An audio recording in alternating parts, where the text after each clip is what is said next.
Hi, now we will continue with our study on the 7 biblical proofs that we are living in the end of days. We are now in the third lesson. So the title of the lesson is This Generation Will Not Pass. This was taken from the parable of the fig tree. In Matthew 24, verse 38, Jesus said, But of the day and hour knoweth no man, no, not the angels of heaven, but my Father only. So this verse means that the rapture, the coming of the Lord Jesus Christ, no one knows. No one knows the day and hour. It is very specific. Only the day and hour. But the Lord gave the signs in Matthew 24, and He gave the last generation. Let us read Matthew 24, verse 32. Now learn a parable of the fig tree. When his branch is yet tender and putteth forth leaves, you know that summer is near. So likewise you, when you shall see all these things, know that it is near, even at the doors. Jesus said, when you shall see all these things, when you shall see all these things, what are these things? These things are the ones mentioned by Jesus in Matthew 24. The birth pains, the earthquakes, war, rumors of war, pestilence, famine. There are false prophets, false Jesus Christ, false Messiah. The love of many will grow cold, and many persecutions to the Christians. These are what he is saying, all these things. So in Matthew 24, verse 34, verily I say unto you, this generation shall not pass till all these things shall be fulfilled. So that is the sign Jesus gave. This generation shall not pass. The big question is, when will this last generation start?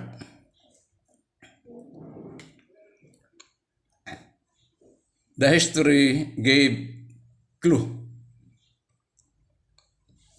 to this last generation. In 70 AD, the Roman Empire burned Jerusalem. The Israelites fled all around the world, scattered around the world.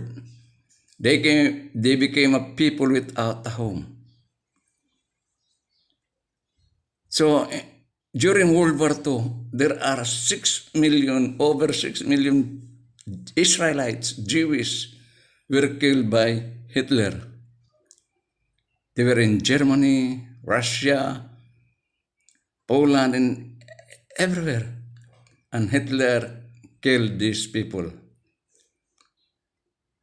So, because of that event, the United Nations made a resolution that the Israelites should be brought back, given back to its original homeland. So in 1948, the United Nations passed a resolution that Israel was to be brought back to their land. So that was almost 2000, after almost 2000 years.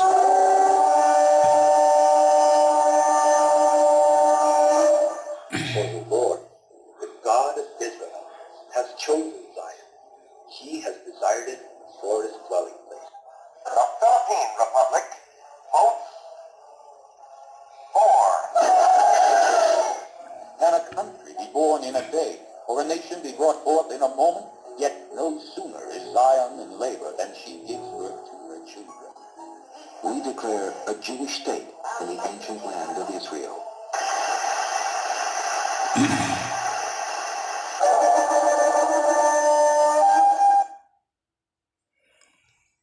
So, from 70 AD, when the Roman Empire burned Jerusalem, destroyed Jerusalem, the Israelites were scattered, had a diaspora. They went all around the world, leaving Israel.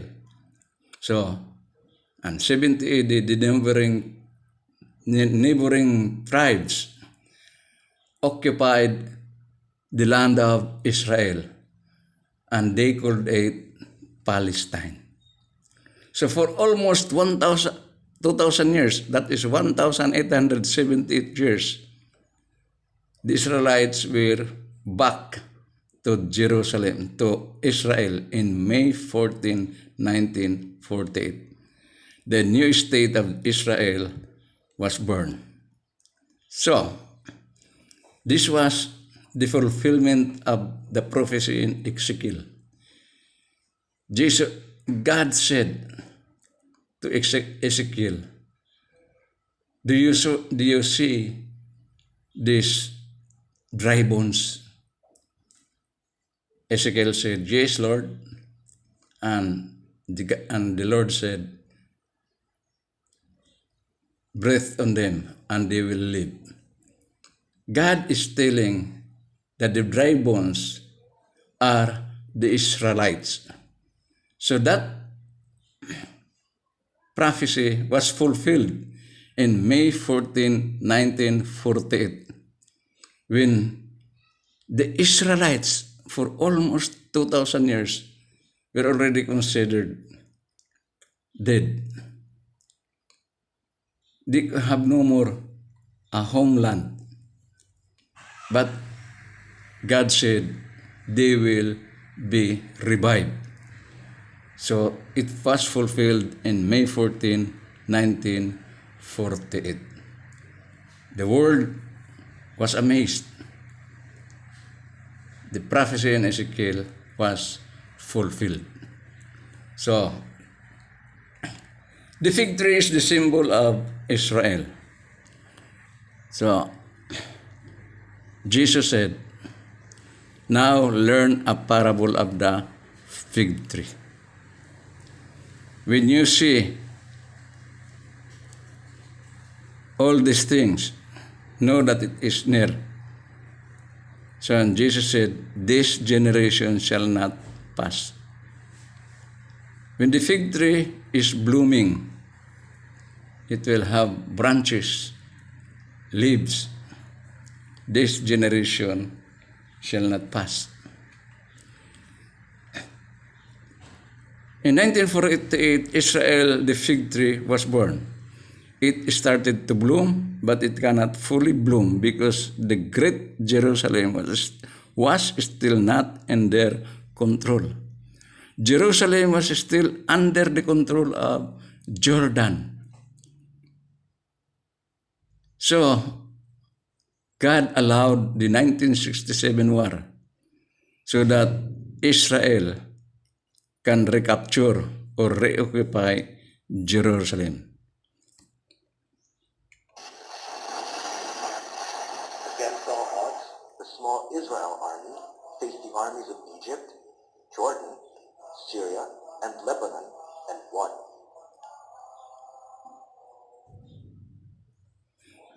In 1967, God fulfilled his promise in Zechariah 8:8 by bringing back his people Israel to live in Jerusalem. So, during the 1948 resolution, the United Nations gave only the Israelites this area. This is the Jerusalem. This area was controlled by Jordan. So, God allowed the 1967 war so that this area will be recaptured and be controlled by the Israelites. The Israelites won the war. So they attacked Jordan, and Jordan retreated to its homeland across the Jordan River. So this area now is controlled and occupied by the Israelites. This is very important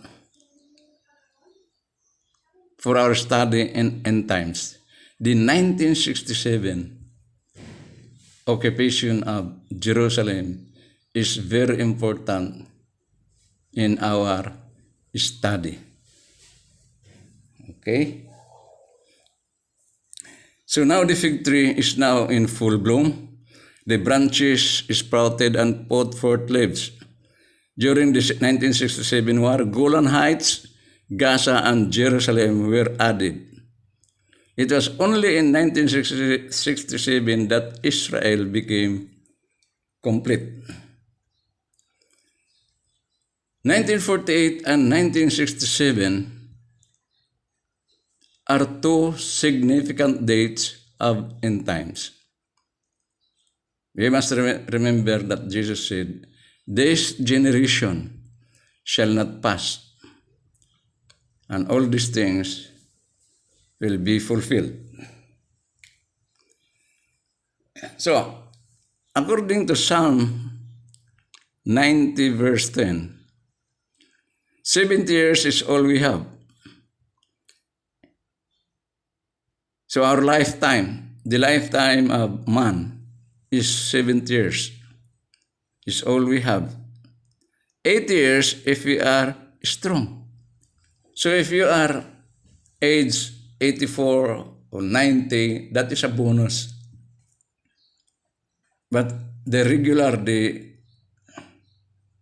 age limit is 70 to 80 years. So this is the generation of one man. So using the 80 years, one generation, 1948 plus 80, that is 28.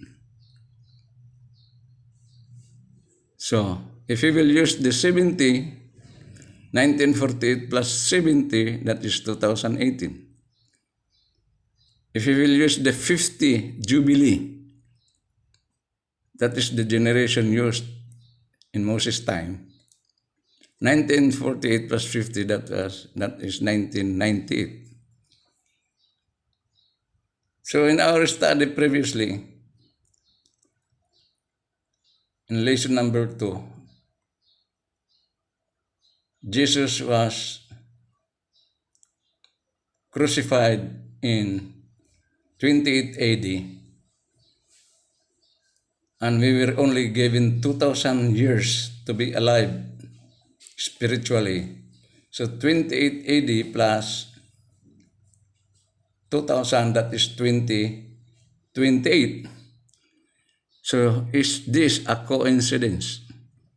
This is the Jesus 2,000-year death anniversary. So in this study of the fig tree and the birth of New Israel, we had the 2028 date, also in our study of the death anniversary of Jesus. So,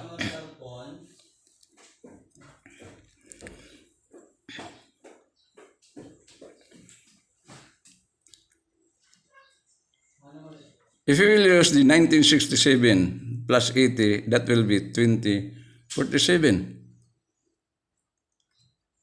If we will use this 1967 plus 70, that is 2037. If we will use 1967 plus 50, that is 2017. So, the most probable the nearest probability is we will use 1948 plus 80 because it coincides. It is connected to the 2000-year death anniversary of Jesus. So what is the significance of year 1967?